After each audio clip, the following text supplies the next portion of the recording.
Hey, it's Huck. And like a lot of you, I've been watching this whole Republican race for president with a mixture of amusement, disbelief, and outrage. In fact, the more I see of these guys, the more I hear them espouse their views, the more I am convinced that the millions of people who are out there voting for these guys are incapable of rational thought. Fortunately, the total number of them is not enough to win a presidential election, if the rest of us are all paying attention and actually go vote in November. But more on that later.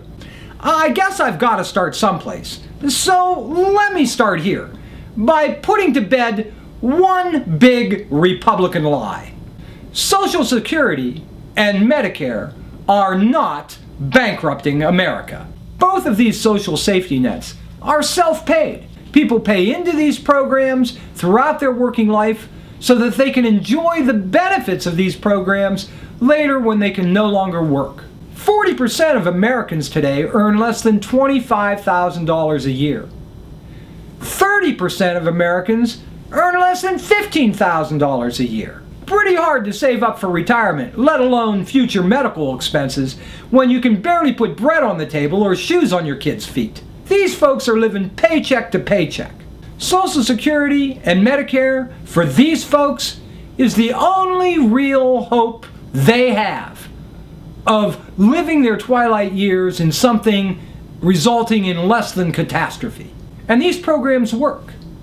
And they always will work, as long as they are permitted to run as they were intended to run. But allowing these programs to run as intended means, for one thing, politicians have to quit siphoning off hundreds of billions of dollars out of the Social Security Trust Fund to pay for military adventures and corporate tax breaks. It also means that politicians, and this means you, President Obama, have to quit making payroll tax cuts to put a little more money into the pockets of those of us who are struggling. Payroll taxes aren't general revenue funding for the federal government. These are specifically targeted Medicare payments going into the Medicare program now, so that those benefits are there for the more and more people that depend on those benefits now and in the future. This is not the time to be cutting back on that funding. But most of all, Social Security and Medicare only work when enough people are paying into these funds. When unemployment is high and millions of folks, especially younger folks who should be paying for a lifetime, aren't working and aren't paying into these funds, well, what we've seen over the last few decades is that what used to be 7 or 8 people paying into Medicare and Social Security for every one person benefiting from these programs has now dwindled to merely 3 or 4 people paying in for every one person taking out. Of course we're falling behind. One part of this that's just staggering to consider is that 40 years ago, more than 88% of all men in this country were working. Today, that number is less than 50%. Why? Well, for starters, more than 2 million men in America are in prison, most of them on drug charges. More than 20 million men can't find a job. Many of them have given up trying. Add to that, more and more men and women are choosing to enter college after high school rather than go straight to work, and most of them can't even find jobs in their own fields. And of those who are working today, both men and women, well, hell, all those millions of well-paying union jobs that have left our shores have been replaced, if replaced at all, with non-union, low-wage, no-benefit jobs, mostly in right-to-work states. The term right-to-work state is as much of an oxymoron as Michelle Bachmann sitting on the House Intelligence Committee. Right-to-work is Republican speak for banning unions, benefits, and anything resembling a living wage. Wisconsin Governor Scott Walker has become the poster boy for this whole union bashing going on in the country. But he wasn't the first, and he's not even the most recent. Look up red state in your American Heritage Dictionary, and you'll find the United States map awash in the red glow of increasing poverty, declining wages, slashed Medicaid services, and perhaps slight increases in minimum wage jobs. Texas Governor Rick Perry boasts that his state has had 4 times the job creation of anywhere else in the country. But what he doesn't tell you is that folks in Texas need 2 or 3 of those jobs just to pay the bills, while Texas leads the nation in uninsured workers. Now, one of the charades Republicans try to pull over the American public is this whole idea of privatization of Social Security. George W. Bush fought hard for provision that would allow folks to not pay their full share, but instead opt to take a portion of that tax and privately invest it on their own. The idea, he said, was to allow people to take advantage of the much higher yields they might make on their personal investments rather than have their entire fund go into the U.S. Treasury bonds, which is government mandated. Ron Paul takes this idea to the next logical step, allowing workers to completely opt out of Social Security and instead invest that money into their own private accounts. Well, one obvious concern is that if you invest money privately, you have a chance of earning much higher yields, or you have a chance of losing money. You could make a killing, you could lose it all. Both are realistic possibilities. The bigger problem, and this is where the sneaky bastards are trying to pull a fast one, is that the Social Security fund only works when everyone pays into it. When you allow folks to opt out or pay a smaller percentage than they normally should, the system breaks down. Ultimately, you have less money in the fund than is needed to pay out to recipients. And don't think for a moment that isn't exactly what's intended with these proposals. Bastards, I tell you. But there is even a bigger problem crippling Social Security and Medicare today, and it has everything to do with income inequality. When Social Security began under Franklin Roosevelt, and when Medicare began under Lyndon Johnson, incomes were much more evenly distributed between the rich and the rest of us.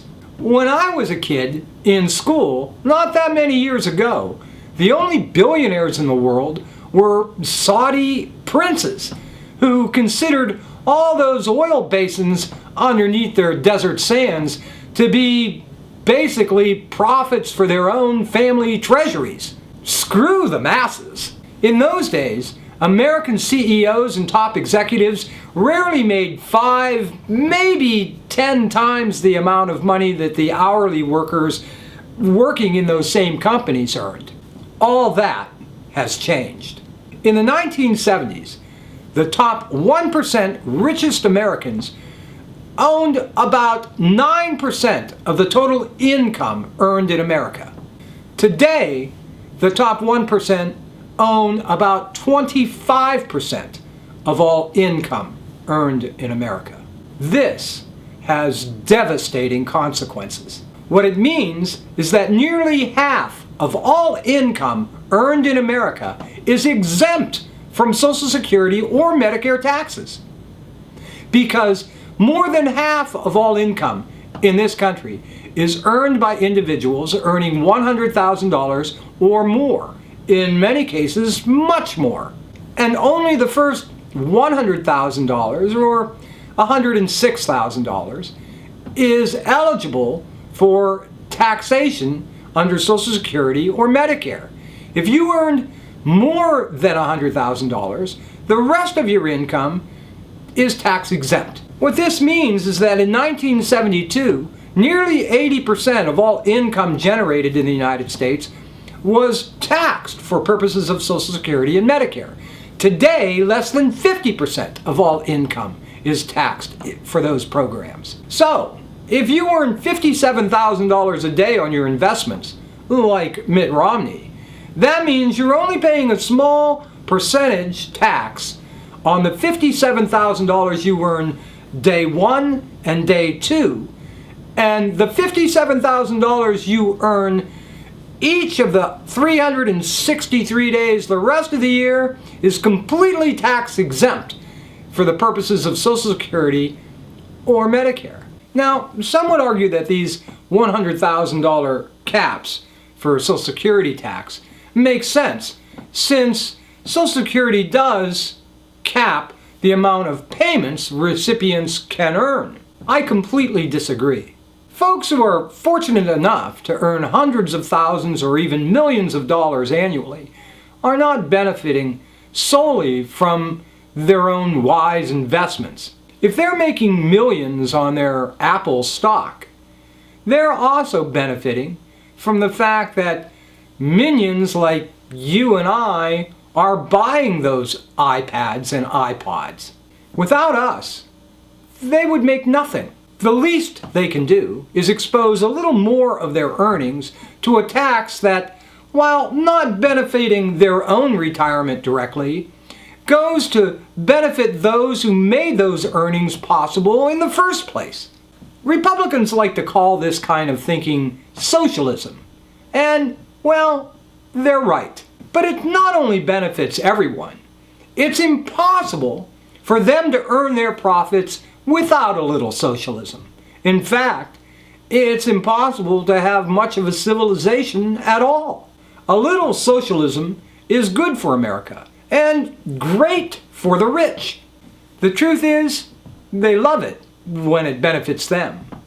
They call it names and mock it when it benefits anyone else. For the first time in history, since these programs have been in effect, virtually every Republican candidate for president endorses a plan to end Medicare and Social Security once and for all. They may not all be saying it, but you'd have to be a moron not to see it in their tax policies.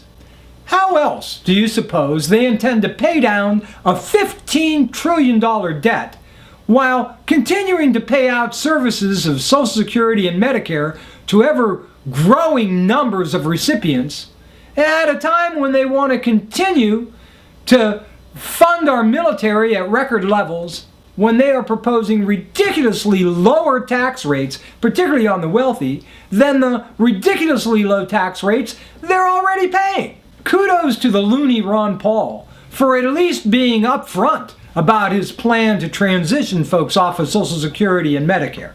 Other than Ron Paul, the rest of the Republican field is actually calling for increases in defense spending. So where are you going to cut? This is the socialism. You know, that European social welfare state that Mitt and Newt keep talking about. Their ideology comes straight out of Ayn Rand. Basically, their political ideology can be summed up in the words, "Fuck you if you're not rich." This has been the Republican plan all along. Through 8 years of Ronald Reagan and 8 years of President George W. Bush, who ran up deficits at record rates, no Republican ever worried about the deficit back then. All I remember hearing in those days was Dick Cheney's famous words of "deficits don't matter." Of course they matter. They knew it then, they're cashing in now.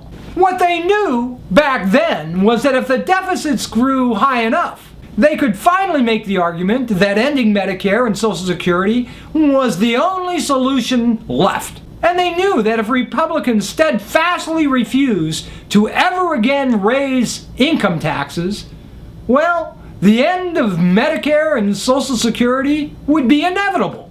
The last time any Republican voted for a tax increase came during the George Herbert Walker Bush administration way back in the early 1990s before Bill Clinton came into office. No Republican has voted for a single tax increase on anyone in any way anytime since. They have instead voted unanimously, time after time after time, for further tax cuts despite the growing debt.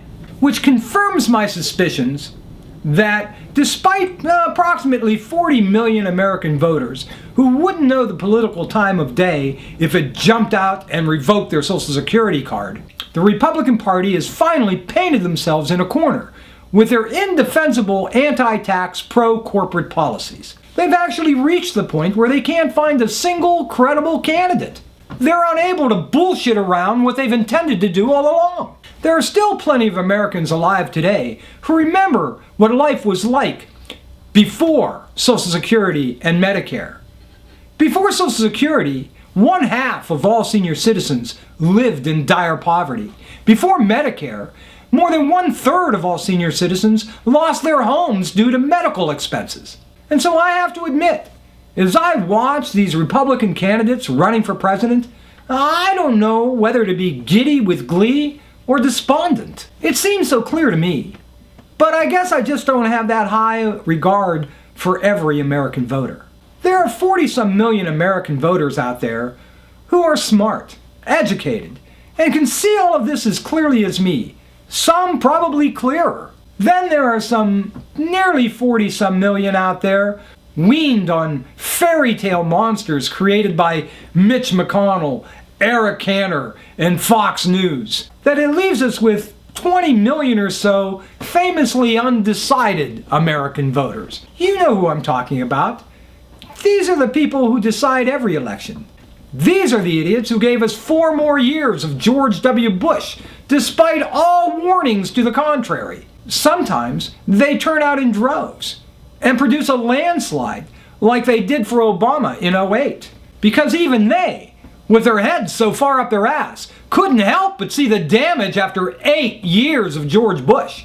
And sometimes they stay home and produce a Republican landslide like we saw in 2010. These folks don't know what's going on in Washington. They don't know why things are bad or why things aren't improving faster. They merely assume that if things are going badly, it must all be the fault of the guy at the top, and they vote accordingly. No wonder Democrats work so tirelessly on education reform. And no wonder Republicans work just as tirelessly to cut education funding. Because you'd have to be an idiot not to see what's coming.